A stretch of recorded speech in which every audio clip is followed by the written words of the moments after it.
প্রিয় শ্রোতা, আসসালামু আলাইকুম। বুকস উইথ মহিউদ্দিন চ্যানেলে আপনারা শুনছেন আবু তাহের মিসবাহ হাফিজাহুল্লাহর বাইতুল্লাহর মুসাফির গ্রন্থটির অডিও বুক সিরিজ। আজ 12তম পর্ব। ফজরের পর সূর্যোদয় হলো, আমার জীবনের নতুন এক সূর্যোদয়। আল্লাহর প্যারা হাবিব 9 তারিখ সূর্যোদয়ের পর তার নুরানি কাফেলা নিয়ে আরাফার ময়দানে রওনা হয়েছিলেন। গোটা মুসলিম উম্মাহ সেই নুরানি কাফেলাকে অনুসরণ করে চলেছে 1400 বছর ধরে, ভাষা, বর্ণ ও ভূগোলের সকল সীমানা অতিক্রম করে। সেই নুরানি কাফেলার অনুসারীদের জামাতে আমিও আজ সামিল হব। এই সৌভাগ্য বার্তাই যেন বয়ে এনেছে আজ আরাফার দিগন্ত থেকে উঠে আসা লাল সূর্যটি। এই লাল সূর্য উদয়ের প্রতীক্ষায় কত সূর্যোদয় আমি অবলোকন করেছি আমার জীবনের কত প্রভাতে। সেই নুরানি ফজর এবং সোনালী প্রভাত আজ সমুস্থিত। শুকর আলহামদুলিল্লাহ। মিনার সর্বত্র এখন অভূতপূর্ব এক সাজ সাজ ও চলচল চঞ্চলতা, অথচ কোথাও কোনো হইচই নেই। আয়োজন আছে, তোড়জোড় আছে, কিন্তু গোলযোগ ও শোরগোল নেই। এত লক্ষ মানুষের সমাবেশ যদি অন্য কোথাও হতো, যদি এভাবে একসঙ্গে স্থান থেকে স্থানান্তরে ছুটে চলার হুকুম হতো, কল্পনা করা যায় কেমন হুলস্থুল অবস্থা হতো। শত শত গাড়ির ভর রাস্তায়, হাজার হাজার মানুষ গাড়ির অপেক্ষায়। একটি গাড়ি এসে দাঁড়ায়, চোখের পলকে ভর্তি হয়ে যায়। খালি গাড়ি দেখে হাজী সাহেবগণ ছুটে যান, কিন্তু এটা তাদের গাড়ি নয়, শুনেই থেমে যান। জোর করে ওঠার কোনো চেষ্টা নেই। ঘটনার ক্ষেত্র থেকে দূরে বসে মনে হতে পারে খুব সামান্য কথা, কিন্তু মিনায়, আরাফায়, মুজদালিফায় যানবাহনের জন্য হাহাকার অবস্থায় এমন সংযম খুব সহজ কথা নয়। এই কাফেলা সেই কাফেলার অনুগামী বলেই এখনো তাতে রয়েছে সে নুরানিয়াতের কিছুটা আলোক ছায়া। চোখের সামনে অভূতপূর্ব দৃশ্যের পর দৃশ্য দেখছি, আর মনের ভেতরে বিভিন্ন ভাবনার তরঙ্গদোলায় দোল খেয়ে চলছি। হজরতের জন্য রাবেতার পক্ষ হতে গাড়ি নির্ধারিত রয়েছে, কিন্তু গাড়ির দেখা নেই। বোঝাই যায় জনসমুদ্র এবং গাড়ি সাগর পাড়ি দিয়ে আমাদের তাঁবু পর্যন্ত আসা কঠিন হয়ে পড়েছে। যারা এটা বোঝে না তারা ক্ষুব্ধ হয়, যারা বোঝে তারা ক্ষুব্ধ না হলেও উদ্বিগ্ন হয়। হজরতের মাঝে অবশ্য উদ্বিগ্নতারও কোনো চাপ ও ছায়া ছিল না। তিনি শান্ত, নিরুদ্বিগ্ন এবং জিকির তাসবিহের মাঝে আত্মসমাহিত।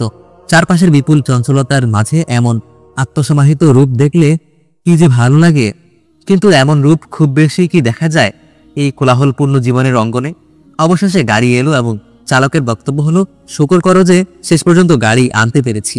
তার কথায় এমন একটা কিছু ছিল যে হযরত মৃদু হাসলেন। আমরা প্রথমে আল্লাহর শুকর আদায় করলাম, তারপর এখন মনে নেই মিশরি না ইয়ামানি, তাকে শুকরিয়া জানালাম। মিনা ছেড়ে যাচ্ছি, কিন্তু ছেড়ে যাওয়ার দুঃখ নেই, কারণ আবার আমরা ফিরে আসব মিনায়। হৃদয়ে এখন শুধু আনন্দের তরঙ্গ, কারণ কাফেলা চলেছে আরাফার অভিমুখে। আমিও সেই কাফেলার যাত্রী এবং আরো সৌভাগ্য আল্লাহর এক পেয়ারা বান্দার সহযাত্রী। চালক যদি পথ না চেনে তাহলে গাড়ি কিভাবে পৌঁছাতে পারে? মিনা থেকে আরাফার পথে আমরা যে গাড়ির যাত্রী ছিলাম তার ক্ষেত্রে প্রশ্ন যেমন সত্য তেমনি সত্য উম্মত আজ যে গাড়ির যাত্রী তার ক্ষেত্রেও। 1 ঘন্টার পথ যখন 4 ঘন্টায়ও খুঁজে পাওয়া গেল না, বরং ঠিকানা ছাড়াই গাড়ি থেকে নেমে যেতে হলো পথের উপর, তখন এই প্রশ্নটাই আমার চিন্তাকে আচ্ছন্ন করে রাখলো দীর্ঘক্ষণ। উম্মতের গাড়ির চালকেরাও যেন আজ পথ চেনে না, মানজিল জানে না।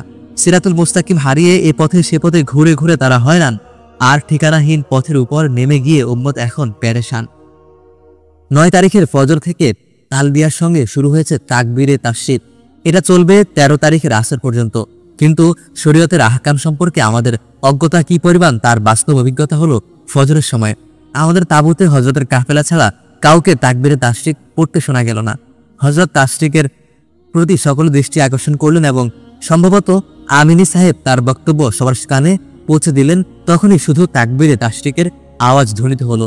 পরবর্তীতে বিভিন্ন জনকে আমি জিজ্ঞাসা করে দেখেছি, অনেকেরই জানা নেই তাকবীরে তাশরিক কি এবং কেন। যারা জানেন তারা অনেকে যুক্তি দিলেন, আমাদের তো ঈদের জামাত নেই, সুতরাং তাকবীরে তাশরিক থাকবে কেন?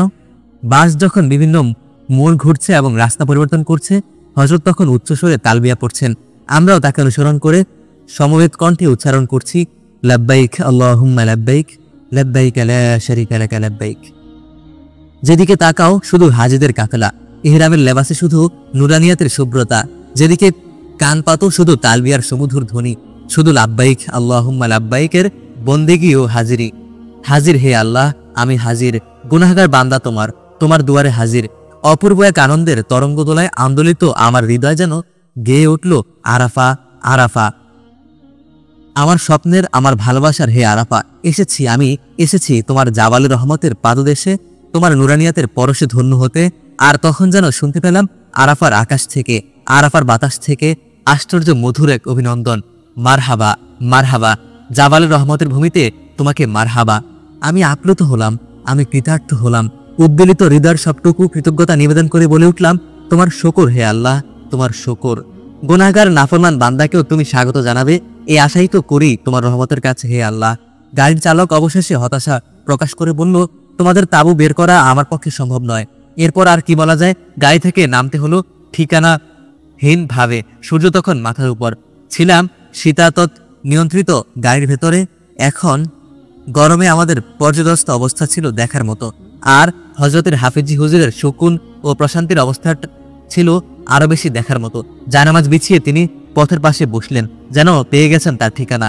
পানির বোতল এগিয়ে দিলাম, সামান্য পানি পান করলেন। তারপর আমার দিকে তাকিয়ে মৃদু মধুর হেসে বললেন, নবী সাল্লাল্লাহু আলাইহি সাল্লামের তাঁবু স্থাপন করা হয়েছিল মসজিদের নামিয়ার কাছে। তিনি সেখানে গোসল করেছিলেন এবং আমি শুধু অবাক হয়ে তাকিয়ে থাকলাম তার নুরানি চেহারার দিকে। বর্তমানের আমরা যখন তাঁবুর ছায়ার জন্য প্যারেশান, তিনি তখন সময়কে অতিক্রম করে পৌঁছে গেছেন সেই দূর অতীতে, রহমতের তাঁবুর কাছে। কে জানে তার অন্তর্চক্ষু তখন কি কি দৃশ্য অবলোকন করছিল। এখন তাঁবু তালাশ করা নিরর্থক, তবু সে চেষ্টা করা হলো কিছুক্ষণ। আশেপাশের তাঁবুতে খোঁজ নেওয়া হলো, কেউ জানে না আমাদের মুআল্লিমের ঠিকানা। একটি তাঁবুর কিসমত ভালো কথা, হযরতকে দেখতে পেয়ে এবং হয়তো বা চিনতে পেরে সাদরে ও সমাদরে তারা নিজেদের তাঁবুতে নিয়ে গেল। আর হযরতকে যারা বরণ করলো, আমাদেরও তারা গ্রহণ করলো। যিনি বরণীয় তার পেছনে থাকলে তুমিও হবে গ্রহণীয়। একথা আরাফার তাঁবুতে যেমন সত্য, তেমনই তা সত্য হবে তোমার ইবাদতে, মুনাজাতে, তোমার জিন্দেগির সবকিছুতে, এমনকি তোমার আখিরাতের সব ঘাটিতে। জিলহজের 9 তারিখে জাওয়ালের পর মুহরিম অবস্থায় আরাফার হাজিরি হলো হজের মূল রুকন। কোন কারণে এটা যদি ফওত হয়ে যায়, তাহলে হজই ফাওত হয়ে গেল। পরবর্তী কোনো বছর অবশ্যই তা কাজা করতে হবে। এজন্য হাসপাতালের অজ্ঞান রোগীকেও বিশেষ ব্যবস্থায় আরাফার ময়দান ঘুরিয়ে নেওয়া হয়, যাতে তার মূল হজ আদায় হয়ে যায়। শরীয়তের পরিভাষায় এটা হলো উকুফে আরাফা, আরাফায় অবস্থান। আরাফার দিন উম্মতের জন্য বিশেষ রহমতের দিন, জাবালের রহমতের মাঠে রহমতের মুষলধারে বৃষ্টি বর্ষিত হওয়ার দিন। সুতরাং আজ আল্লাহর গুনাহগার বান্দাদের যেমন পরম আনন্দের দিন, তেমনি অভিশপ্ত শয়তানের চরম লাঞ্ছনা ও হতাশার দিন। হযরত তালহা রাদিয়াল্লাহু তাআলা আনহু হতে বর্ণিত, রাসূল সাল্লাল্লাহু আলাইহি ওয়াসাল্লাম বলেছেন, আরাফার দিন শয়তানকে যেমন হীনতা ও দীনতা এবং তুচ্ছতায় ভরাক্রান্ত এবং ক্রোধান্বিত দেখা গেছে, তেমন আর কখনো দেখা যায়নি। এটা শুধু এ কারণে যে সে আল্লাহর রহমত নাজিল হতে দেখে এবং আল্লাহকে বান্দার বিরাট বিরাট গুনাহ মাফ করতে দেখে। তবে বদরের দিন সে যা দেখেছে সেদিনটি ছাড়া, অর্থাৎ তার সেদিনের লাঞ্ছনা ও বিপর্যস্ততার অবস্থাও একই রকম। হে বন্ধু, সমুদ্রের তুমি কুল পাবে, কিনারা পাবে, সমুদ্রের তলদেশে খুঁজে পাবে, কিন্তু পাবে না আরাফার ময়দানে আল্লাহর রহমতের কোনো কুল কিনারা কিংবা তার তলদেশের ঠিকানা।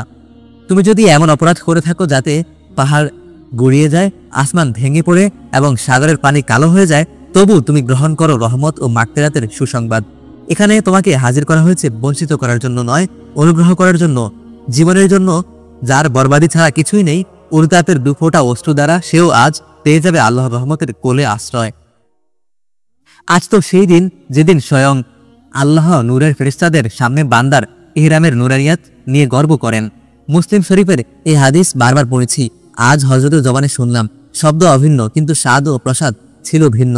তাতে অন্তরে জাগ্রত হলো নতুন ভাব ও ভাবনা এবং নতুন চিন্তা ও চেতনা।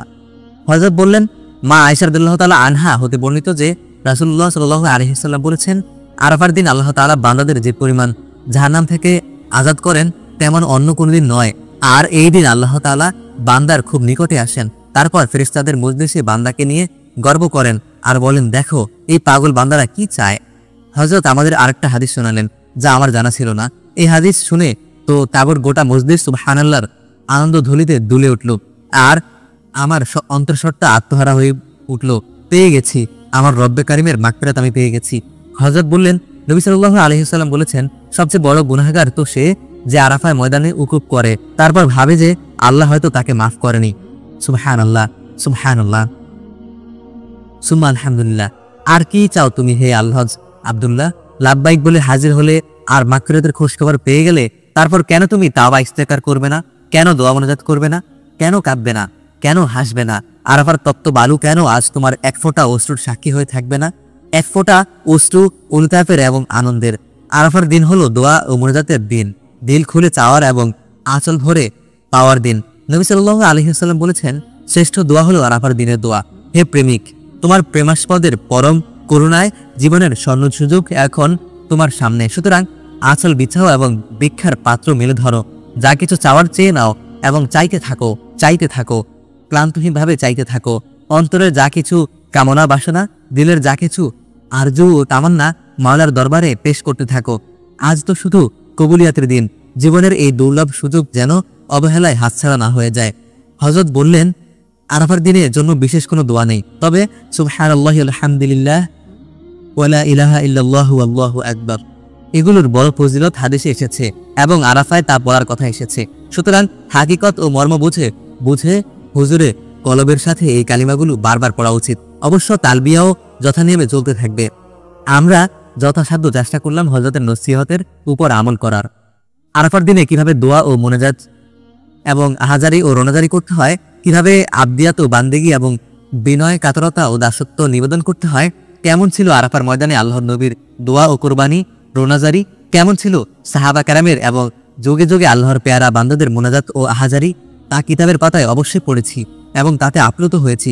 কিন্তু কিতাবের শুকনো পাতা আর চোখের ভেজা পাতা তো এক নয়। দোয়া ও মোনাজাতের এবং আহাজারি ও রোনাজারির বর্ণনা আর জিন্দা নমুনা তো এক নয়। যে জিন্দা নমুনা আরাফার ময়দানে আল্লাহ আমাদের দেখিয়েছেন হযরত হাফিজি হুজুরের মাঝে। ভিখারির মতো দুহাতে পেতে মাওলাগো বলে ডাক দিয়ে তিনি যখন চোখের পানি ছেড়ে দিলেন আর চারপাশে কান্না রোল পড়ে গেল, তখন চোখের সামনে থেকে সময়ের পর্দা যেন সরে গেল। সেই আলোকিত অতীত যেন এখানে দৃশ্যমান হলো। আমি যেন দেখতে পেলাম সেই নূর জামানার দোয়া মোনাজাতের সামান্য আলো ছায়া, যার চিত্র এঁকেছেন হযরত ইবনে আব্বাস রাদিয়াল্লাহু তাআলা আনহুর এভাবে।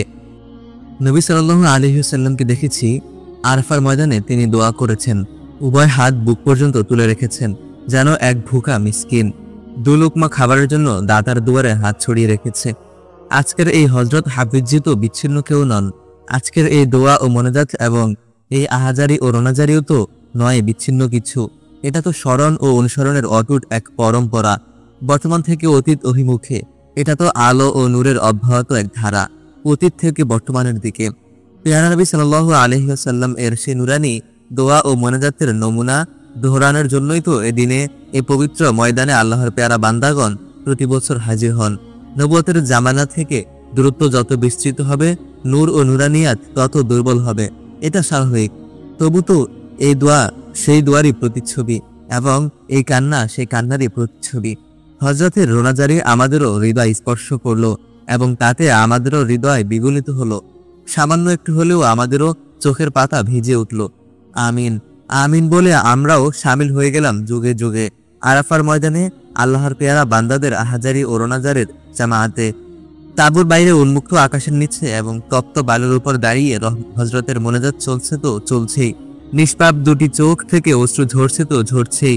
চোখের অশ্রু বর্ষণ যত বাড়ছে, রহমতের বাড়ি বর্ষণ তত যেন মুষলধারে চলছে। মোনাজাতের বিলাপ যেন থামবে না, রহমতের বাড়িধারাও বন্ধ হবে না। দিতে থাকো হে আল্লাহ, বান্দার যোগ্যতার মাপে নয়, দিতে থাকো তোমার রহমতের শানে। আমাদের আঁচল ভরে পাত্র উপচে পড়বে, নিতে নিতে আমরা ক্লান্ত হয়ে যাব, তবু তোমার দয়া থামবে না। দানে তুমি কখনো ক্লান্ত হও না। সময়ের অনুভূতি কারোই ছিল না। আমরা নিমগ্ন ছিলাম, সমর্পিত ছিলাম এবং বিভোর ছিলাম প্রার্থনার মাধুর্যে এবং প্রাপ্তির তৃপ্তিতে। আমরা ডুবেছিলাম মোনাজাতের মস্তিষ্কে এবং কাবুলিয়াতের শান্তিতে। একসময় মোনাজাত সম্পন্ন হলো, কিন্তু হযরতের দিলের আবেগ ও জাজবা যেন আরো উদ্দীপ্ত হলো। ইশক ও মোহাব্বতের মৌজ যেন আরো উচ্ছ্বসিত হলো। হযরত এলান করলেন, আমি এখন আল্লাহর দরবারে সিজদা যাব। যাদের ইচ্ছা এবং যতক্ষণ ইচ্ছা তারা সিজদায় শরীক হতে পারো। তার দিলের জজবা যেন সবার মাঝে সঞ্চারিত হলো। ইশক ও মোহাব্বতের মৌজ সবাই যেন আন্দোলিত হলো। গরম ছিল প্রচন্ড, বালু ছিল উত্তপ্ত, কিন্তু হযরতের কলবের গরমই এবং হৃদয়ের উত্তাপ ছিল আরো তীব্র। উত্তপ্ত বালুর উপর তিনি সিজদায় লুটিয়ে পড়লেন। আহা, এই চোখ দুটো দেখেছিল সে নুরানি মানুষটির ইশকের বেতাবি ও বেকারারিতে সিজদায় লুটিয়ে পড়া। কিছুক্ষণ ব্যাকুল হয়ে দেখলাম, তারপর বেকারার হয়ে সামিল হলাম সেই সিজদায়। এই কিসের সিজদা তা আমাদের জানা ছিল না। উত্তপ্ত বালুর উপর কেন এই লুটিয়ে পড়া তা আমাদের উপলব্ধিতে ছিল না। তবু উত্তপ্ত বালুর উপর মাথা রেখে আমরাও সামিল হলাম সে সিজদায়, শুধু এই প্রত্যাশায়। এই সিজদা আল্লাহর দরবারে আল্লাহর এক পেয়ারা বান্দার আশিকানা সিজদা। এই সিজদায় রহমতের দরিয়ায় অবশ্যই নয়া জোশ পয়দা হবে এবং দান ও বকশিসের ছয়লাভ শুরু হবে। এই সিজদায় যদি সামিল থাকা যায়, কিছু না কিছু আসতে পারে আমাদেরও হিস্সায়। হযরত সিজদায় পড়িয়াছেন এবং ইশক ও মুহাব্বতের ঊর্ধ্ব জাগতিক রহস্য লীলায় ডুবে আছেন। হয়তো তার আত্মা তখন দেহসত্তার জড়বন্ধন থেকে মুক্ত ছিল, কিংবা তার দেহসত্তা বিলীন হয়ে গিয়েছিল আত্মার আলোক সত্তায়। এমন কিছু হয়েছিল, নইলে এমন তপ্ত বালুর উপর এমন দীর্ঘ সিজদা, সময় যে নিজস্ব গতিতে বয়ে চলেছে সে চেতনা হয়তো তার লোপ পেয়েছিল। আশেক মজনু যারা, এরকম সময় থাকে না তাদের কোনো সময় চেতনা, কারণ সিজদা মনে তো পরম প্রিয়তমের নিকটতম সান্নিধ্য অর্জন। তখন হয়তো সময়ের গতি থেমে যায় এবং বাহ্য জগতের অনুভূতি লোপ পেয়ে যায়। কিন্তু যারা শুধু সঙ্গ শিহরণে শিহরিত হয়েছিল এবং হযরতের সঙ্গে সিজদায় গমন করেছিল, তারা কতক্ষণ বরদাস্ত করতে পারে এই রিয়াজাত ও মুজাহাদা? তারা আর কতক্ষণই বা প্রদর্শন করতে পারে ইশক ও মুহাব্বতের চরম পরাকাষ্ঠা? তাই একজন দুজন করে তাদের সংখ্যা কমে আসতে লাগলো। তবে মাথা তোলার পর দেখা গেল সামান্য সময়ের সিজদা সান্নিধ্যে তাদেরও চেহারা ছিল নূর ও ঝলমল। তারাও যেন মহাদাতার দান ভান্ডার থেকে লাভ করেছে পাত্রের প্রশস্ততা অনুযায়ী, বরং তার চেয়ে বেশি। 1 ঘন্টা পার হয়ে গেল, তিনি তখনও সিজদায় তপ্ত বালুতে মাথা রেখে যার হয়ে কেঁদেই চলেছেন। চোখের পানিতে ভিজে উঠেছে তপ্ত বালু, তবু তার কান্নার বিরাম নেই, তবু তার অশ্রু ঝরার বিরতি নেই। ভিখারি যেভাবে লুটিয়ে পড়ে থাকে, তেমনি পড়ে আছেন দয়ালু দাতার শাহানশাহী দরবারে। একসময় সিজদায় তিনি একা, আমরা শুধু তাকিয়ে আছি সিজদায় লুণ্ঠিত মানুষটির দিকে অবাক বিস্ময় এবং আফসোস ও অনুতাপ নিয়ে। ইবাদত যেমন সৌভাগ্যের, প্রেমমুগ্ধ দৃষ্টিতে ইবাদতের দৃশ্য অবলোকন করাও তো সৌভাগ্যের। তবু তুমি তোমার মাওলাকে বলতে পারবে, রব্বে কারিম, আমি হাজির ছিলাম আরাফার ময়দানে, আমিও দেখেছি তোমার আশিক বান্দার সেই দীর্ঘ সিজদা। কিছুক্ষণ আমিও সামিল ছিলাম, আমিও ভালোবেসেছিলাম সেই সিজদাকে এবং সিজদায় লুটিয়ে থাকা তোমার প্রেমিক বান্দাকে। ইশক ও মুহাব্বতের কি তরঙ্গ জোয়ার জেগেছিল তোমার আশিক বান্দার কলবে তা আমি জানি না। কি ছিল তোমার কাছে তার আবেদন এবং নিবেদন, আকুতি ও মিনতি তা আমি শুনিনি। কেমন ছিল তার অন্তরের দহন ও জ্বলন তা আমি দেখিনি। আমি শুধু শুনেছি তার যার কান্না, আর দেখেছি অঝোর ধারে অশ্রু ঝরা। হে আল্লাহ, অক্ষম এক দর্শক হিসেবে আমিও সেই কান্নার, সেই অশ্রু নিবেদনের এবং সেই চাওয়া পাওয়ার সামান্য কিছু হকদার। তোমার পেয়ারা হাবিব বলেছেন, এরা এমন কওম যাদের কাছে বসে থাকা মানুষও বঞ্চিত হয় না। তোমার সেই আশিক বান্দার কাছে আমি তো বসেছিলাম। হে আল্লাহ, আরাফার ময়দানে সেদিন আমি আল্লাহর অন্য এক বান্দাকেও দেখেছিলাম। তিনি এখন আর নেই দুনিয়ার বুকে। টাকরাইলের বড় হুজুর মাওলানা আব্দুল আজিজ সাহেব রহমতুল্লাহি আলাই, মক্কা শরীফে তিনি আমাদের হজরতের অবস্থান ক্ষেত্রে এসেছিলেন এবং কিছু সময় তার সঙ্গে যাপন করেছেন। এখনো স্পষ্ট মনে আছে, তাকে প্রথম দেখে আমার অন্তরে যে কথাটি জাগ্রত হয়েছিল, যেন এইমাত্র জান্নাত থেকে নেমে এসেছেন জান্নাতি লেবাসে। আব্বাকে তিনি খুব মোহাব্বত করতেন, আমাদের বাড়িতেও এসেছেন একাধিকবার। আমি আব্বার পরিচয় দিয়ে তার সঙ্গে মুসাফাহা করেছিলাম। তিনি সস্নেহ আচরণ করেছিলেন এবং দোয়া দিয়েছিলেন। তার একটা কথা এখনো কানে বাজে, বলেছিলেন, মিয়া, হজ তো করবা তোমরা নওজোয়ানেরা, আমরা বুড়ারা তো শুধু আসি আর হাজিরা দিয়ে যাই। আমি একটা উত্তর দিয়েছিলাম, তাতে তিনি এবং হযরত হাফিজি হুজুর হেসেছিলেন, মৃদু হাসির চেয়ে একটু বেশি। আমি বলেছিলাম, হযরত, আপনাদের বার্ধক্যের সঙ্গে আমাদের জোয়ানি আমি বদল করতে তৈরি আছি এবং তাতে আমাদের লাভ ছাড়া ক্ষতি নেই। যতক্ষণ ছিলেন হযরত হাফিজি হুজুরের সামনে তিনি দু জানু হয়ে বসেছিলেন, যেন মক্তবের শিশু। হযরতকে সম্বোধন করে তিনি বলেছিলেন, বাংলাদেশে দাওয়াত ও তাবলিগের টুটা ফাটা যা মেহনত চলতেছে, তা তো শুধু আপনার ন্যাক তাওয়াজ্জুহের বরকত। হযরত বলেছিলেন, বহুত মুবারক মেহনত, তবে গুলু হইতে বাঁচান চাই। হযরতের কামরা থেকে বের হওয়ার সময় তিনি আমার হাত ধরে বলে রেখেছিলেন, তাই আমি তার সঙ্গে হাঁটছিলাম। তখন স্নেহ মমতার অপূর্ব এক প্রবাহ অনুভব করছিলাম আর শিহরিত হচ্ছিলাম। আব্বাকে যারা ভালোবাসতেন, আব্বার পরিচয় তারা আমাকে স্নেহ করতেন। সেই সূত্রে দেশে বিভিন্ন সময় আমি তার স্নেহ লাভ করেছি। কিন্তু হজের সফরে সবকিছু অন্যরকম। কিছু কিছু মানুষ তখন মাটির পরিবর্তে যেন নূরের মানুষ হয়ে যায়। হয়তো তাদেরই বরকতে মাটির মানুষগুলোরও হজ কবুল হয়ে যায়। বড় হুজুর আমার হাত বগল দাবা করে হাঁটছিলেন, কোনো কথা নেই, শুধু নীরবে হাঁটা। আমি তখন রীতিমতো ঘামতে শুরু করেছি। এই অভিজ্ঞতা জীবনে এই প্রথম। হঠাৎ তিনি বললেন, তুমি তো হজরতের নাতিন জামাই হয়েছ, তাই না? এই নাও সাদির মুখ ছাতার হাদিয়া। এই বলে তিনি 10টা রিয়াল আমার হাতে দিলেন। আমি তো কি বলা উচিত, কি করা উচিত বুঝতে পারছি না। তিনি বুঝতে দিলেন না, সালাম দিয়ে আগে বেড়ে গেলেন। আমি নিশ্চল অবস্থায় তার গমন পথের দিকে তাকিয়ে থাকলাম। পরে হজরতকে ঘটনা জানালাম। তিনি কৌতুক করে চলতি আরবিতে বললেন, মালেশ, এটা বরকতের পয়সা, মুশাক্কাল খাবে, আমাকেও খাওয়াবে। তাই করেছিলাম। সেই বরকতের পয়সা দিয়ে মুশাক্কাল খেয়েছিলাম, হজরতকেও খাইয়েছিলাম। হজরত যখনই মুশাক্কাল খেতেন শেষটুকু আমাকে দিয়ে বলতেন, এটুকু তুমি খেয়ে নাও। আমি খেতাম এবং বিশ্বাস করো ভাই, তাতে অন্য একটা স্বাদ যেন অনুভব করতাম। হজের পরে একদিন হজরতকে হুইল চেয়ারে করে হারাম শরীফে নিয়ে যাচ্ছি। বাক্কালার সামনে এসে বললাম, হজরত মুশাক্কাল নিয়ে আসি। আমার কাছে ছিল শুধু 1 রিয়াল, তাই একটা কৌটা এনে তাকে দিলাম। তিনি পরোক্ষ দৃষ্টিতে আমার হাতের দিকে তাকালেন, তারপর পকেট থেকে 50 রিয়াল বের করে দিলেন। বললেন, তোমার জন্য আনো। আমি আনলাম এবং বাকি রিয়াল ফেরত দিতে চাইলাম। তিনি বললেন, তোমার কাছে রেখে দাও। আমি বুঝলাম, তবু কৌতুক করে বললাম, হজরত এটা কি আমানত? তবু তার সেই চিরপরিচিত হাসিটা উপহার দিয়ে বললেন, মুহাব্বত কি আলামত। এই ছন্দ মিলিয়ে কথা বলাটা আসলে তিনি পেয়েছিলেন হজরত হাকিমুল উম্মাহার কাছ থেকে। হজের সফরে হজরতের সোহবত ও সঙ্গ এমনই আশ্চর্য মধুর হয়েছিল আমার জন্য। হায়, আবার যদি ফিরে আসতো সেই দিনগুলো, এমনকি জীবনের সবগুলো দিনের বিনিময়ে স্মৃতির তরঙ্গ প্রবাহে কোথায় ছিল চলে গিয়েছি। ফিরে আসি বড় হুজুরের প্রসঙ্গে। মক্কা শরীফে 1-2বার দেখেছিলাম তাকে। আজ দেখলাম আরাফার ময়দানে। আমরা যে তাঁবুতে উঠেছিলাম তিনি অবস্থান করেছিলেন তার পাশের তাঁবুতে। আরাফার ময়দানে তাকে দেখেছিলাম অন্য এক রূপে, যেন প্রতিটি ফুলের আলাদা রং, সুবাস এর জীবন্ত ব্যাখ্যা। একটা রুমাল ঢাকা হয়ে তাঁবুর এক কোণে বসেছিলেন, যেন সবার নজর বাঁচিয়ে পর্দার আড়ালে অভিসার। হঠাৎ হঠাৎ করে ভেসে আসছিল কান্নার আওয়াজ। এমন দৃশ্য আর দেখিনি কখনো। আরাফার ময়দানে তার কাছে দোয়া চাওয়ার বড় ইচ্ছা ছিল, কিন্তু রুমালের আড়াল থেকে বের হলে তবে তো। শুধু মনে মনে বললাম, হে আল্লাহ, তোমার কাছে তোমার এই পেয়ারা বান্দার যা চাওয়া ও পাওয়া তাতে আমাকেও শামিল করো। দূরে জাবালে রহমত দেখা যাচ্ছে। ইহরামে সাদা লেবাসে পুরো পাহাড় শুভ্র সফেদ অপরূপ এক সাজ ধারণ করেছে, যেন রহমতের সাজ। প্রতি বছর এই দিনে একবার করে এই অপরূপ সাজ ধারণ করে জাবালে রহমত। এই পাহাড়ের পাদদেশেই তো সেই দূর অতীতে আজকের এই দিনে সাহাবা কেরাম জামাত হয়েছিলেন এবং আল্লাহর নবী বিদায় হজের আকুফ করেছিলেন। বিদায় হজ কত সহজ শব্দ, কিন্তু কত বেদনাদায়ক তার মর্ম। কার বিদায়? উম্মতকে এতিম বানিয়ে উম্মতের পেয়ারা নবীর বিদায়। সেদিন সবকিছুকেই ছিল বিদায়ের সুর।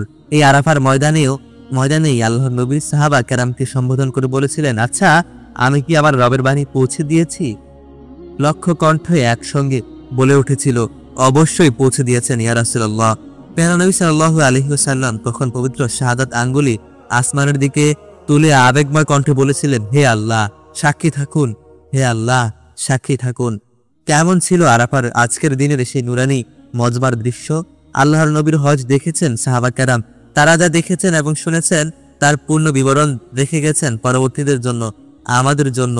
তারা বলেছেন, যখন সূর্য ঢলে পড়ল তখন তিনি রওনা হলেন। বাতনুল ওয়াদিতে উপস্থিত হয়ে উটুনির উপর সাওয়ার অবস্থায় লোকেদের উদ্দেশ্যে এক মহান খুতবা দান করলেন। তারপর বিলালকে আদেশ করলেন, আর বিলাল আজান দিলেন। অনন্তর তিনি 2 রাকাত যোহর এবং 2 রাকাত আসর আদায় করলেন। একত্রিত উভয় নামাজ থেকে ফারিগ হয়ে তিনি কাসওয়া উটনিকে আরোহণ করলেন এবং মাওকিফে তাশরিফ আনলেন এবং কিবলামুখী হয়ে ওয়াকুফ করলেন। তার মাওকিফ যা অবস্থান ক্ষেত্র ছিল জাবালে রহমতের পাদদেশে প্রস্তর খণ্ডগুলোর নিকটে। ওয়াকুফের সময় তিনি দোয়া মোনাজাতে ও রোনাজারিতে নিমগ্ন ছিলেন। কি কি দোয়া তিনি করেছেন মাওলার দরবারে তার বিশদ বিবরণ এসেছে সাহাবা কেরামের জবানে। আল্লাহর নবী সেদিন তার উম্মতের সমস্ত গুনাহগার জন্য আল্লাহর দরবারে মাগফিরাতের দোয়া করেছেন, কিন্তু আল্লাহ তাআলা কবুল করেছেন যা জালিমের জন্য মাগফিরাতের দোয়া কবুল করেননি। কেউ যদি কারো উপর জুলুম করে, কেউ যদি কারো হক নষ্ট করে, তা মাফ হবে না যতক্ষণ না মাজলুম নিজে তা মাফ করে দেয়। কিন্তু উম্মতের দরদি নবী উম্মতের পূর্ণ মাগফিরাত ছাড়া শান্তি পেতে পারেন? আর আল্লাহ তাআলা কি পারেন? তার পেয়ারা হাবিবের আবদার রক্ষা না করে? মুজদালিফার রাতে আল্লাহ নবী আবার দোয়া করলেন। আল্লাহর কাছে তিনি এই বলে আবদার জানালেন, ইয়া রব, আপনি তো মাজলুমকে আপনার পক্ষ হতে খুশি করে জালিমকে মাফ করে দিতে পারেন।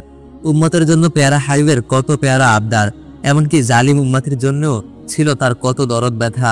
অবশেষে আল্লাহ তাআলা তার পেয়ারা হাবিবের এ দোয়া কবুল করলেন এবং বললেন, আপনি শান্ত হন হে নবী, আপনি আনন্দিত হন হে রাসূল, আপনার উম্মতের জালিমকেও আমি মাফ করে দেব যদি সে অনুতপ্ত হতে চায়, মাফ চায়, আর মাজলুমকে আমি নিজের পক্ষ হতে খুশি করে দেব। জাবালে রহমত আফসা হয়ে এসেছে।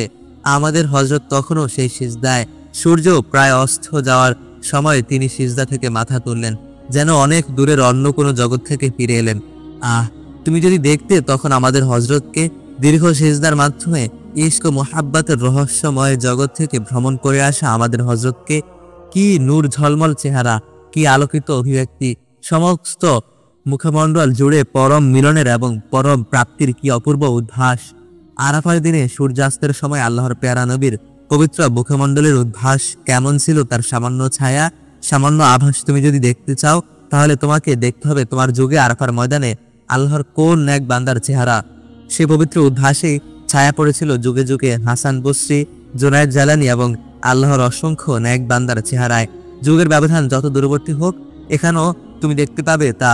অবশ্য যদি দেখতে চাও তাই হবে। আমাদের বড় সৌভাগ্য যে সেই ছায়া সেদিন আল্লাহ তাআলা আমাদের দেখিয়েছেন হযরতের নূর ও ঝলমল চেহারায়। বুক দুরু দুরু করছিল, তবু একটু একটু করে সাহস সঞ্চয় করলাম।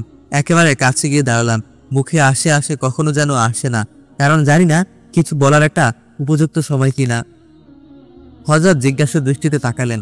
আমি কি তার ঠোঁট মৃদু হাসির রেখা দেখতে পেলাম, নাকি এটা নূরের কোনো উদ্ভাস, জানি না। তবে তার চোখের মমতাপূর্ণ দৃষ্টিতে প্রশ্রয়ের আভাস পেলাম।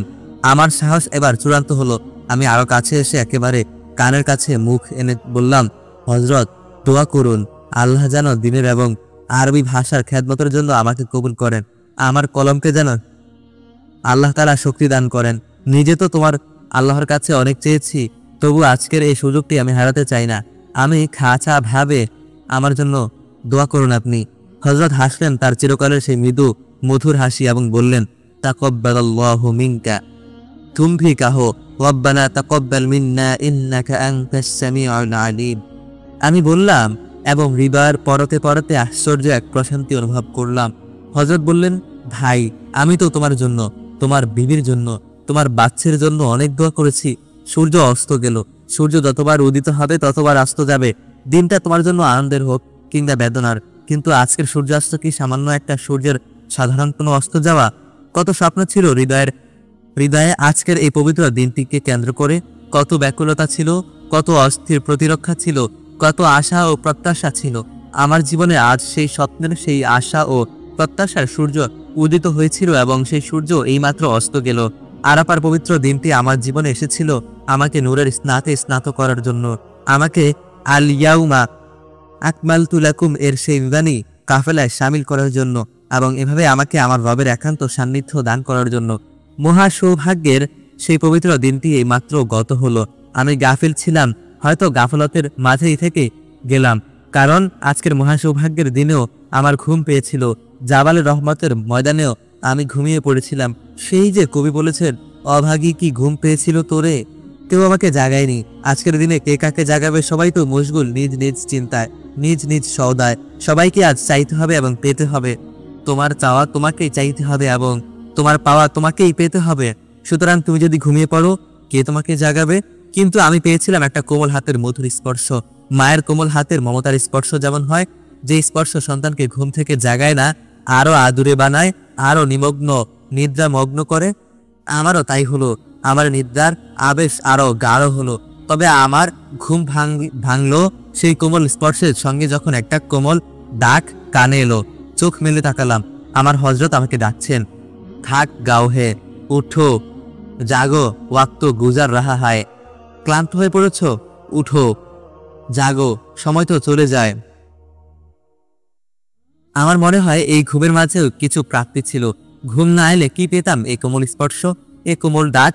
ঘুম না এলে কি দেখতাম আরাফার ময়দানে আমার হযরতের মাতৃ মমতার অপূর্ব রূপ? ইনি তো আল্লাহ তাআলার নবীর ওয়ারিস, ইনি তো সেই যুগেও ছিলেন এ যুগেও আছেন, আগামী যুগেও থাকবেন। আর আল্লাহর নবীর ওয়ারিস যারা, তাদের দিলে থাকে উম্মতের প্রতি নবীওয়ালার দরদের কিছু না কিছু হিস্সা। তারা শুধু নিজেদের কথা ভাবেন না, তারা শুধু নিজের প্রাপ্তির চিন্তায় মশগুল থাকেন না, তাদের দরদি দিলে অন্যের কথাও জাগরুক থাকে, তাদের চোখ থেকে অন্যের জন্য অশ্রু ঝরে। তারা নিজেরা যেমন জাগ্রত থাকেন, তেমনি ঘুমিয়ে থাকা গাফিলদেরও জাগাতে চেষ্টা করেন, দরদের সাথে, কোমলতা ও মমতার সাথে। হে বন্ধু, গাফলতের জিন্দেগিতে কখনো তুমি যদি পাও এমন কোমল স্পর্শ এবং এমন মমতাপূর্ণ ডাক, সেই স্পর্শকে সম্মান করো, সেই ডাকে সাড়া দিও এবং জেগে ওঠার চেষ্টা করো। পাকিস্তানি হাজিদের দেখলাম মুবারকবাদ বিনিময় করছে, হজ্জে মুবারক, মাবরুক, হজ্জে মাবরুর বলে। সবার চোখে মুখে আনন্দের উচ্ছ্বাস। আরাফার ময়দানে আসলেই তো একজন মুসলিমের নবজন্ম লাভের ক্ষেত্র। আরাফার অকুপের মাধ্যমে এখন সে হাজি হয়ে গেল।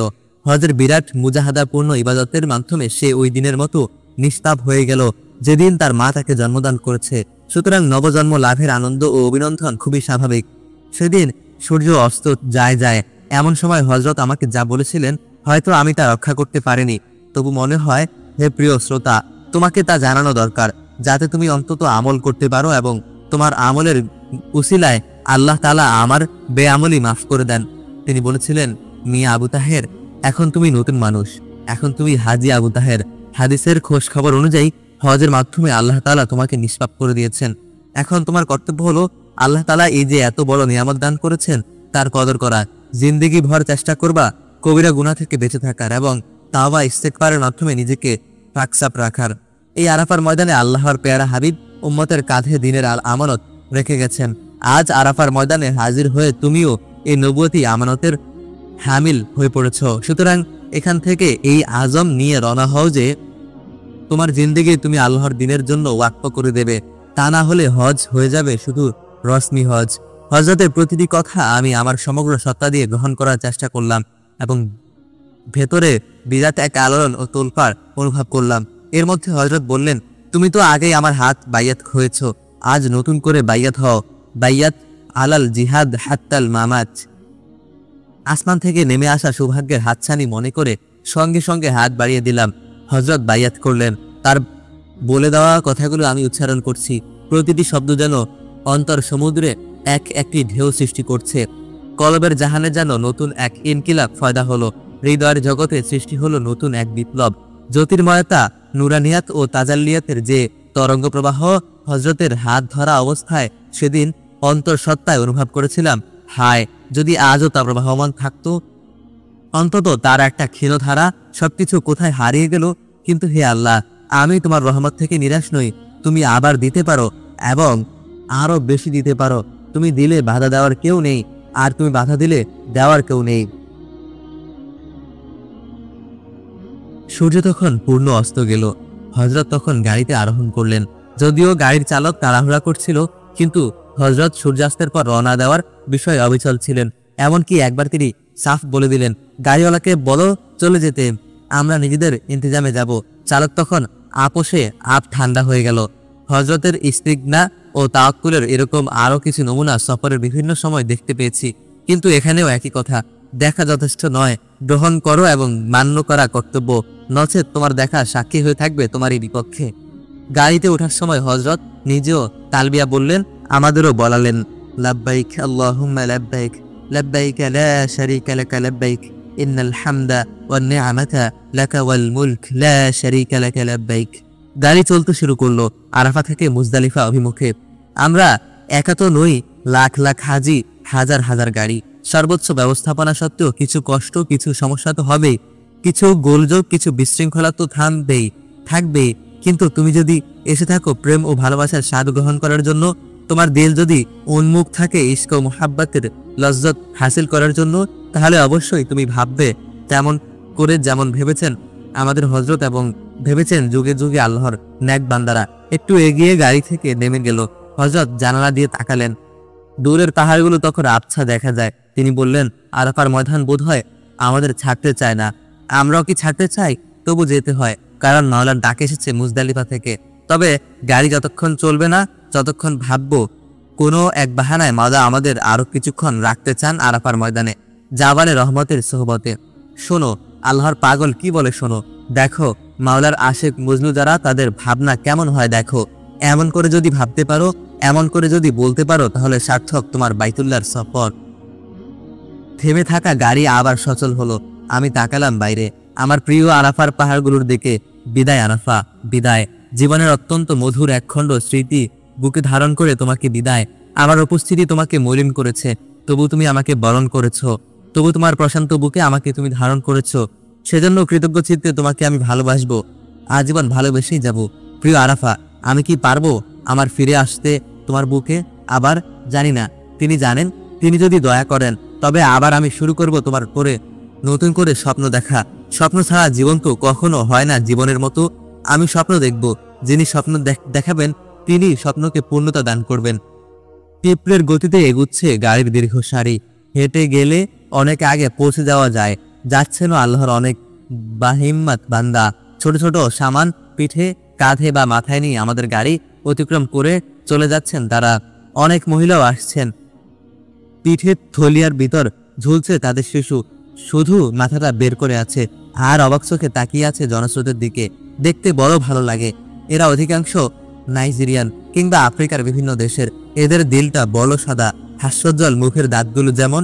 একসময় বাস যেখানে এসে আটকা পড়ল তার একটু সামনে মসজিদের নামিরা। এর কিছু অংশ মাওকিফের অন্তর্ভুক্ত, আর কিছু অংশ বাতনে ওয়ারওয়ানার অন্তর্ভুক্ত, যা মাওকিফ নয়। শুনেছি মসজিদের ভেতরে মেঝেতে লাল দাগ দিয়ে মাওকিফ বহির্ভূত আংশিক চিহ্নিত করা হয়েছে। দুপুর থেকে মসজিদের মিনার দেখেছি, জামাতে শরীক হওয়ার তৌফিক হয়নি। হজের ইমাম ও মসজিদের জোহরের সময় জোহর ও আসর একত্রে পড়ান, তারপর হজের গুরুত্বপূর্ণ খুতবা দান করেন। এখানে নবী সাল্লাল্লাহু আলাইহি ওয়াসাল্লাম আরাফা দিবসের ঐতিহাসিক খুতবা দান করেছেন, যা বিদায় হজের ভাষণ নামে পরিচিত। এখন হজের খুতবা কখন হয়, কিভাবে হয় বোঝার উপায় নেই। হাজিদের খুব কম অংশই মসজিদে নামিরার হাজির হতে পারে। তদুপরি রয়েছে ভাষার সমস্যা। আরাফার হজের খুতবা সকলে শুনতে এবং বুঝতে পারে তার উপযুক্ত কোনো ব্যবস্থা অবশ্যই হওয়া দরকার। থামতে থামতে এবং চলতে চলতে অবশেষে অনেক রাতে গাড়ি মুজদালিফায় পৌঁছল। মিনা থেকে মুজদালিফা হয়ে আরাফায় যেতে হয়। আরাফা থেকে ফেরার পথে মুজদালিফায় রাত যাপন করে ভোরে মিনায় ফিরে আসতে হয়। মক্কা থেকে মিনা এবং মুজদালিফা পার হয়ে আরাফা, আবার আরাফা থেকে মুজদালিফা, মিনা, মক্কা, এই হলো হজের সফর। মক্কা থেকে মিনা 3 মাইল, মিনা থেকে আরাফা 6 মাইল। সুতরাং মক্কা থেকে আরাফার দূরত্ব 9 মাইল। আবু হানিফা রহমতুল্লাহি আলাইহি এর মাযহাবে মুজদালিফায় রাত যাপন করা সুন্নতে মুআক্কাদা। পক্ষান্তরে ফজরের পরেই সূর্যোদয়ের পূর্বে অবস্থান করা হলো ওয়াজিব। অর্থাৎ মুজদালিফায় রাত যাপন এবং ফজরের পর অবস্থান গ্রহণ দুটো সম্পূর্ণ আলাদা আমল। যারা ফজরের আগে মুজদালিফা থেকে বের হয়ে যায় তারা হজের একটা ওয়াজিব তরক করে, সুতরাং তাদেরকে ওয়াজিব তরকের ক্ষতিপূরণ রূপে দম দিতে হবে।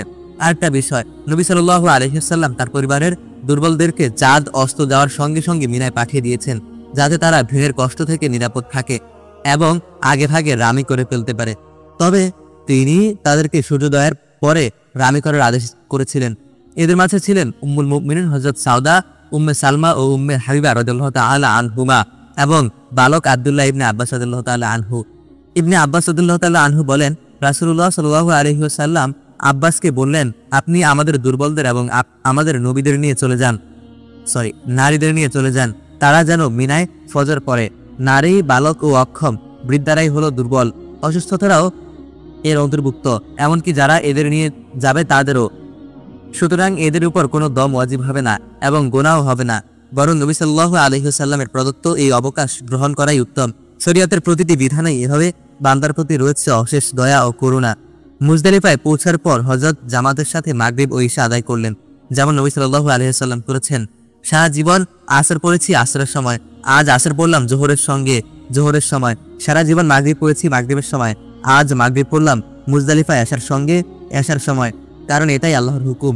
আর আমি তো আল্লাহর আশিক বান্দা, আমি তো শরীয়তের নির্দিষ্ট কোনো আহকাম ও বিধানের অনুগত নই, আমি শুধু আল্লাহর অনুগত বান্দা। তার হুকুমে আমি আজ সারা জীবনের অভ্যস্ত আমলও ছেড়ে দেব। আশিক ও প্রেমিক তো দেখে শুধু, তারা মাসুক ও প্রেমাস্পদের কি ইচ্ছা।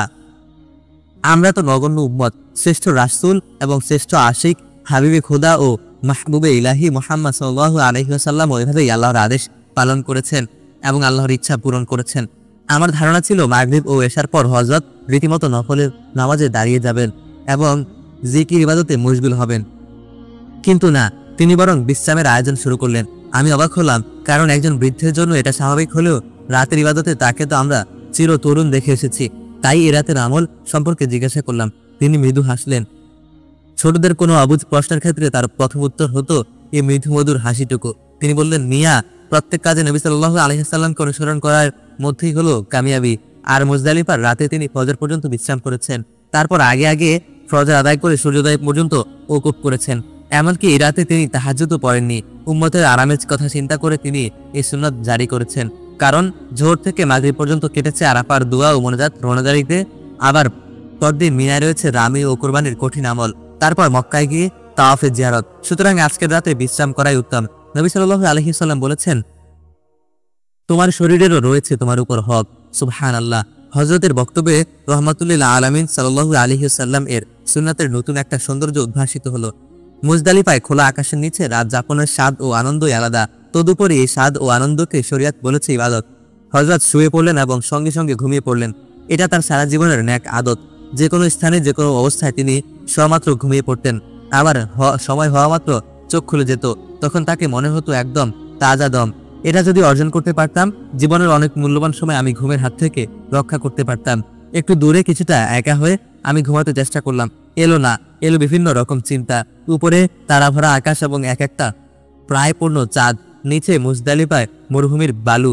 আকাশের সৌন্দর্য আমাকে যেমন মুগ্ধ করলো, তেমনি বালুর কোমল সজ্জা অন্যরকম একটা সুখের অনুভূতি দান করলো। লক্ষ লক্ষ মানুষ এখন মুজদালিফার ময়দানে, কিন্তু তেমন কোনো সারা শব্দ নেই। নৈশব্দের অপূর্ব এক পরিবেশ। জীবনে তারাভরা আকাশ আরও দেখেছি, পূর্ণিমার চাঁদের সৌন্দর্য উপভোগ করেছি, কিন্তু মুজদালিফার আকাশে তারাদের সৌন্দর্য মনে হলো অন্যরকম, যেন আমাকে উদ্দেশ্য করেই মিটিমিটি হাসছে। এত আপন মনে হয়নি আকাশে তারাকে কখনো। আর চাঁদ, 10 তারিখে চাঁদ রাত যেন পূর্ণিমার চাঁদের চেয়ে সুন্দর ও উজ্জ্বল। চারদিকে বিদ্যুতের আলোর প্লাবনে জ্যোৎস্নার স্নিগ্ধতা অনুভব করার সুযোগ নেই। কিন্তু সেই রাত্রে তো এখানে বিদ্যুতের আলো ছিল না, ছিল শুধু জ্যোৎস্নার স্নিগ্ধ আলো। হৃদয়ের সমস্ত অনুভূতিকে একত্র করে আমি কিছুটা হলেও অনুভব করতে চাইলাম মুজদালিফার সেই রাত্রের স্নিগ্ধতা, সেই রাত্রের নূর ও নুরানিয়াত। অদ্ভুত এক ভাব ও ভাবনা এবং চিন্তা ও কল্পনা মন মস্তিষ্ককে আচ্ছন্ন করে রাখলো। আমি ভাবলাম, যুগ যুগ ধরে প্রতি বছর এই রাত্রে মুজদালিফার আকাশ যেন এখানে রাত্রি যাপনকারীদের বিমুগ্ধ দৃষ্টির সামনে তুলে ধরে সেই রাতের মুজদালিফা ভূমির চিত্র। একটি চাঁদ এবং তাকে ঘিরে বহু তারার সমাবেশ। সেই রাত্রে এবং মুজদালিফায়ও তিনি ছিলেন একজন মানব চাঁদ এবং 1.25 লক্ষ মানব তারকা। সুতরাং তুমি যদি দেখতে চাও, তাহলে আজকের মুজদালিফার চাঁদ তারায় ঝলমলো আকাশে অবশ্যই দেখতে পাবে সেই রাত্রের মুজদালিফা ভূমির সেই অলৌকিত দৃশ্য। কারণ আকাশের এই চাঁদ দেখেছিল সেই রাত্রে মুজদালিফার বালুভূমিতে নিদ্রিত সেই চাঁদকে, এবং এই তারা ভরা দেখেছিল সেই তারকাদের। বুঝতে পারেনি কখন মাওলানা হাবিবুল্লাহ মুজবা পাশে এসে সজ্জা রচনা করেছেন। আমার চোখে ঘুম নেই, তিনিও বিনিদ্র, এবং মুখের আয়নায় বোঝা গেল তারও হৃদয় রাজ্যে চলছে ভাব ও ভাবনার নানা রকম তরঙ্গ। কৌতুক করে বললেন, কি হলো, ঘুম আসে না? দুকলা জেগে রই। অবাক হয়ে বললাম, আচ্ছা, এমন কবিও তাহলে বাস করে আপনার অন্তর্মহলে?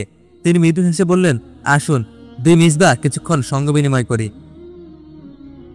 আমি বললাম, এক মিসবাহ প্রজ্বলিত, অন্য মিসবাহ নির্বাপিত। ভালোই হবে, প্রদীপ থেকে প্রদীপ প্রজ্বলিত হবে। মাওলানা হাবিবুল্লাহ মিসবাহ বয়সে আমার বড়, জ্ঞানে আরো বড়, আর অন্তর্জ্ঞানে তো অনেক বড়।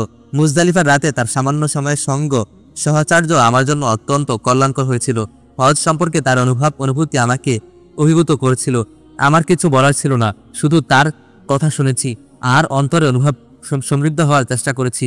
মুজদালিফার ওই সামান্য সময়ের সঙ্গে 2 অন্তরের মাঝে আল্লাহর জন্য ভালোবাসার যে বন্ধন সৃষ্টি করেছিল, তা তার মৃত্যু পর্যন্ত অটুট ছিল। পরে মাদ্রাসাতুল মদিনায় তিনি তার এক পুত্রের তালিম তারবিয়াতের দায়িত্ব আমাকে অর্পণ করেছিলেন। আমি চেয়েছিলাম আপন পুত্রের মতোই তাকে ভালোবাসতে এবং তার কিছু উপকার করতে। ফজর হয়ে গেল এবং হযরত যথাসময় জাগ্রত হলেন। নিদ্রা থেকে সদ্য উত্থিত হযরতের তরতাজা চেহারা দেখে হঠাৎ একটা চিন্তা ঝিলিক দিয়ে উঠল। ভাবলাম, মুমিনের স্বপ্ন যদি হয় নবুয়তের 46 ভাগের 1 ভাগ, তাহলে মুমিনের ঘুমের মাঝে কি ঘটে না নবুয়তের নিদ্রার সামান্য ছায়াপাত? আর তিনি যদি হন আল উলামাউ ওয়ারাসাতুল আম্বিয়া এর অন্তর্ভুক্ত, তাহলে কি আল আইনু তানামু ওয়াল কালবু ইয়াকাজান এর আলো এখানেও কিছুটা প্রতিবিম্বিত হয় না? আজ থেকে 25 বছর আগে মুজদালিফায় সে রাত্রে ঘুম থেকে জেগে ওঠা আমাদের হযরতের নূর ঝলমল চেহারা দেখে কেন জানি এই চিন্তাটা এসেছিল। আমার মনে হয়েছিল নবীজির যারা হাকিকি ওয়ারিস তাদের চক্ষু ও হৃদয়ের ক্ষেত্রে এই সত্যের হয়তো কিছু প্রতিফলন ঘটে থাকে। তাদের চক্ষু নিদ্রিত হয় কিন্তু হৃদয় জাগ্রতদের সামান্য হলেও ছায়াপাত ঘটে। চক্ষুর সঙ্গে হৃদয়ও যদি নিদ্রিত হয় তাহলে কি জাগ্রত হওয়ার পর এমন স্নিগ্ধ সজীব ও উদ্ভাসিত হতে পারে কেউ? ধীরে ধীরে পুরো মুজদালিফা জেগে উঠল এবং অকল্পনীয় এক পেরেশানির সম্মুখীন হলো। আমাদের 2 মিসবার ভাগ্য হলো ঘুম আসেনি, তাই ওজের প্রয়োজন হয়নি। সঙ্গী মেজবাকে হাসতে হাসতে বললাম, এক রাতের জন্য হলেও আমরা ইমাম আবু হানিফা রহমতুল্লাহ আলাই এর যোগ্য অনুসারী হয়ে গেলাম। তিনি কত বছর যেন ইশারা ওযু দিয়ে ফজর পড়েছেন। এক রাত্রের জন্য হলেও তো আমাদের এশা ও ফজর এক ওযুতে হলো।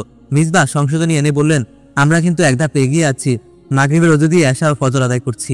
মিসবা নিজেই আবার আমাকে সতর্ক করে বললেন, এমন পবিত্র স্থানে এ ধরনের লঘু আলোচনা ঠিক নয়। আমি লজ্জিত হয়ে ইস্তেগফার করলাম। হযরত বোতলের পানি দিয়ে শুধু ওযু করলেন এবং নামাজের পর জরুরত থেকে ফারিগ হলেন। অন্যদের অভিজ্ঞতা ছিল খুবই ভয়াবহ। মিনা, আরাফা ও মুজদালিফায় লক্ষ লক্ষ মানুষের এত বিশাল সমাবেশে মানবীয় দুর্বলতার এই বিষয়টি কেন যে যথাযথ গুরুত্বের সাথে ভাবা হচ্ছে না তা বুঝতে পারি না।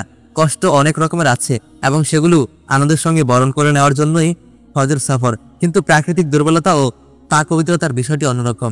এটা কষ্ট নয়, যন্ত্রণা, এবং এই অসহনীয় যন্ত্রণা থেকে আল্লাহর মেহমানদের মুক্ত রাখা আল্লাহর ঘরের খাদেমদের কর্তব্য। হজের সফর থেকে প্রত্যাবর্তনের কয়েকদিন পর বিদায়ী রাষ্ট্রদূত হিসাবে জনাব ফুয়াদ আব্দুল হামিদ আল খতিব নুরিয়া মাদ্রাসায় এসেছিলেন হজরত হাফিজি হুজুরের সঙ্গে সাক্ষাৎ করার উদ্দেশ্যে। তিনি আমাকে জিজ্ঞাসা করেছিলেন হজের সফর কেমন হয়েছে। আমি এই যন্ত্রণার কথা বলে তাকে অনুরোধ করেছিলাম বিষয়টি সংশ্লিষ্ট নজরে আনার। যাক, এগুলো তো হলো অন্য কথা। ফজরের জামাত হলো। জামাত শুরু হয়েছিল আমাদের কাফেলার কয়েকজনকে নিয়ে। সালাম ফেরানোর পর দেখি বিশাল এক জামাত। এখন মুজদালিফার ওকুফ। হযরত বললেন, এখন খুব অল্প সময় কিন্তু খুব মূল্যবান সময়। নবী সাল্লাল্লাহু আলাইহি ওয়াসাল্লাম এ সময় মুজদালিফায় ওকুফ করেছেন এবং উম্মতের জন্য দোয়া করেছেন। হযরত আব্বাস বিন মিরদাস রাদিয়াল্লাহু তাআলা আনহু হতে বর্ণিত, তিনি বললেন, রাসূল সাল্লাল্লাহু আলাইহি ওয়াসাল্লাম আরাফার সন্ধ্যায় তার উম্মতের জন্য মাগফিরাতের দোয়া করেছেন। তখন তার দোয়া এভাবে কবুল করা হলো যে আল্লাহ বললেন, আমি উম্মতকে মাফ করে দিলাম, তবে জালিমকে নয়, বরং জালিম থেকে আমি মাজলুমের পক্ষে বদলা নেব। নবী সাল্লাল্লাহু আলাইহি ওয়াসাল্লাম আরজ করলেন, ইয়া রব, আপনি যদি ইচ্ছা করেন তাহলে মাজলুমকে জান্নাত থেকে দান করে জালিমকে মাফ করে দিতে পারেন। কিন্তু আরাফার সন্ধ্যায় তার এই আবদার কবুল হয়নি। যখন মুজদালিফায় সোবাহ যাপন করলেন তখন তিনি সেই দোয়ার পুনরাবৃত্তি করলেন এবং একসময় হেসে দিলেন। আবু বকর এবং ওমর রাদিয়াল্লাহু তাআলা আনহুমা তা দেখে আরজ করলেন, আপনার প্রতি আমাদের আব্বা আম্মা কোরবান। এ তো এমন মুহূর্ত যখন আপনার হাসবার কথা নয়, তাহলে আপনার হাসির রহস্য কি? আপনার দন্তকে আল্লাহ হাস্যোজ্জ্বল রাখুন। নবী সাল্লাল্লাহু আলাইহি ওয়াসাল্লাম বললেন, আল্লাহর দুশমন শয়তান যখন জানতে পারল যে আল্লাহর আমার দোয়া কবুল করেছেন এবং আমার উম্মতকে মাফ করে দিয়েছেন, তখন সে মাথায় মাটি নিক্ষেপ করতে লাগলো এবং নিজের মৌত ও বরবাদি চাইতে লাগলো। আর তার বিলাপ দেখে আমার হাসি পেয়ে গেল। হযরত বললেন, মুজদালিফার ওকুফ এমনই বরকতপূর্ণ যে এই উসিলায় আল্লাহ তাআলা উম্মতের জালিমদেরও মাফ করেছেন। আমাদের মাঝে এমন কে আছে যে জীবনে কখনো কারো উপর কোনো জুলুম করেনি এবং কারো কোনো হক নষ্ট করেনি? সুতরাং এই মওকাকে গনিমত মনে করতে হবে এবং সারা জীবনের সমস্ত জুলুম থেকে আজ আল্লাহ তাআলার দরবারে মাগফিরাত চাইতে হবে এবং প্রতিজ্ঞা করতে হবে বাকি জীবনে জেনে শুনে কারো উপর কোনো জুলুম করব না। আর অতীতে বান্দার কোনো হক নষ্ট করার কথা যদি জানা থাকে তাহলে তার প্রতিকারের চেষ্টা অবশ্যই করব, অন্তত মাজলুম থেকে মাফ নেওয়ার চেষ্টা করব। এরপর শুরু হলো হযরতের দোয়া মোনাজাত। তাতে সে কি কাকুতি মিনতি, সে কি রোনাজারি আহাজারি, যেন গতকাল সন্ধ্যায় যা বাকি ছিল আজ তিনি তা পূর্ণ করেই ছাড়বেন। এ যেন শেষ মুহূর্তের প্রার্থনা ও মিনতি। সেই মোনাজাতে আমরা শরীক হলাম শুধু বাইরে থেকে, কারণ তার অন্তর্জগতের স্পর্শ লাভ করা তো। হে আল্লাহ, আজ মুজদালিফায় তোমার যত বান্দা হাজির হয়েছেন, যত লক্ষ হাজি তোমার দরবারে হাত তুলেছেন, তাদের মধ্যে আমার চেয়ে বড় জালিম কেউ নেই। কত ভাবে কত মানুষের উপর জুলুম করেছি, কত মানুষের হক নষ্ট করেছি। বিশেষ করে হে আল্লাহ, কত তালিবে ইলমের আমানত আমার দ্বারা খেয়ানত হয়েছে। হে আল্লাহ, তুমি আমাকে মাফ করো এবং সবাইকে আমার পক্ষ হতে উত্তম বিনিময় দান করো। হে আল্লাহ, এখানে যারা হাত তুলেছে সবাইকে তুমি মাফ করো। আম্মা আব্বাকে মাফ করো, আপনজনদের মাফ করে দাও। হে আল্লাহ, উম্মতের সকল নরনারীকে মাফ করো। এই ছিল হযরতের দোয়া। আমরা শুধু আমিন আমিন বলেছি আর আশা করেছি নিজেকে যিনি বড় জালিম বলেছেন তার সান্নিধ্যের বরকতে আমাদের মতো ছোট জালিমদেরও আল্লাহ মাফ করবেন ইনশাআল্লাহ। মুজদালিফা একটা জোড়া হাতও যদি কবুল হয়ে থাকে, তার বরকতে অন্য সব হাতও ইনশাআল্লাহ কবুল হয়ে যাবে। কবুল না করার জন্য কি আসমান থেকে এত বড় দাওয়াত, এত বিশাল আয়োজন? কবুল না হওয়ার জন্যই কি এই উন্মুক্ত অবকাশ, এই আকাশ, এই ঝিরিঝিরি তারা এবং বাতাস?